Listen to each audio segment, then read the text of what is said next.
Hey YouTube, Sean from Team Ryko coming at you guys with a Geargia discussion video.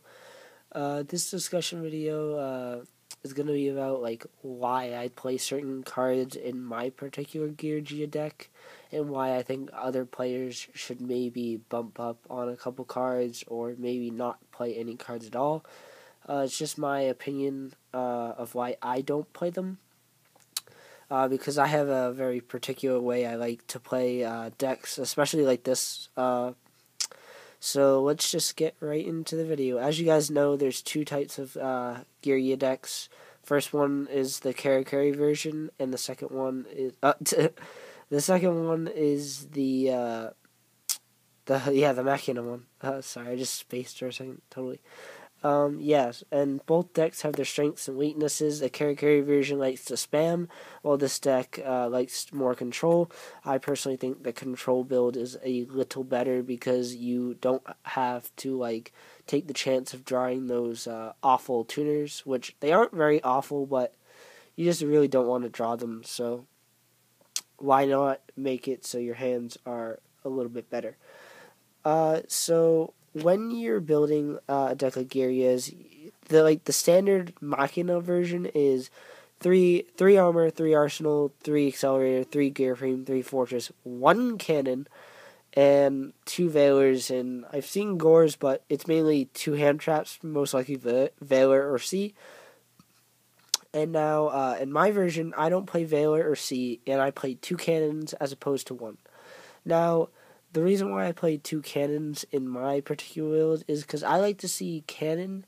I picture it as a free monster reborn for Fortress, which Fortress is a Regeki break on crack. A Regeki break, Stardust Dragon, Mind Crush on crack. I'll just describe it as that, because as you guys know, if you target it with a monster effect, you get to look at your opponent's hand and discard a card, and when it's killed by battle, you get to pop a card, and it's 2,500 attack, so it's overall a really solid card.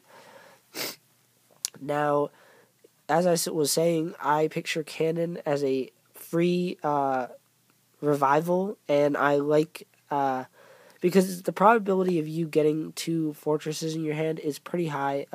Sorry for the glare if this is bothering anybody. The probability of you getting 2 fortresses is really high because you can search it out.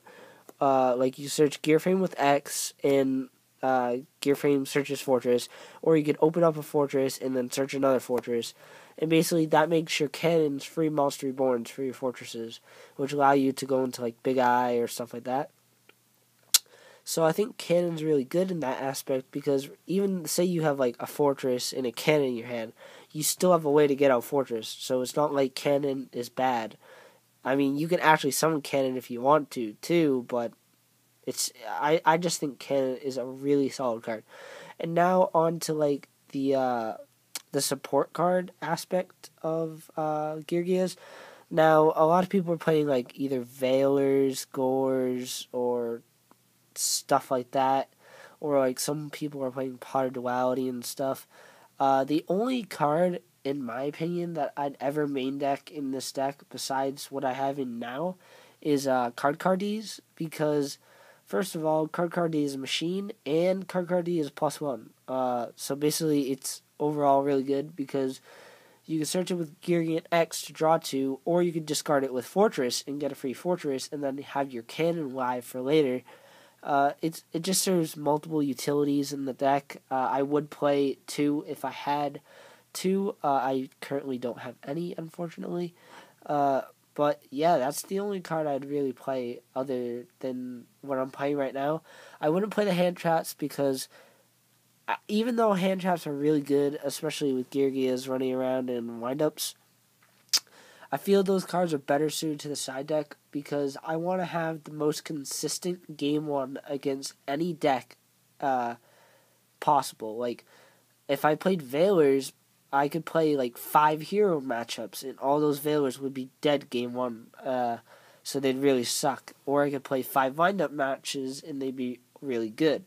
But see, that chance to me isn't really worth taking. That's what the side deck is for. It's for those cards that you need to put in certain matchups. But for game 1, I want to have a generic, stable build that runs consistently and smoothly. So that's why I would not play Valor, Maxi, or Gores in the main deck. Because I just don't find them very good. I'd rather play Card because it has synergy with the deck and it allows me to get my plays off. In theory, if you think about it, it makes Cannon even more consistent because you're gonna have you're gonna have an easier way to get to that fortress, and then you play a ton of back row, so it's obviously good to draw into those. But yeah, that's my little spiel on why I play certain cards in Geargias.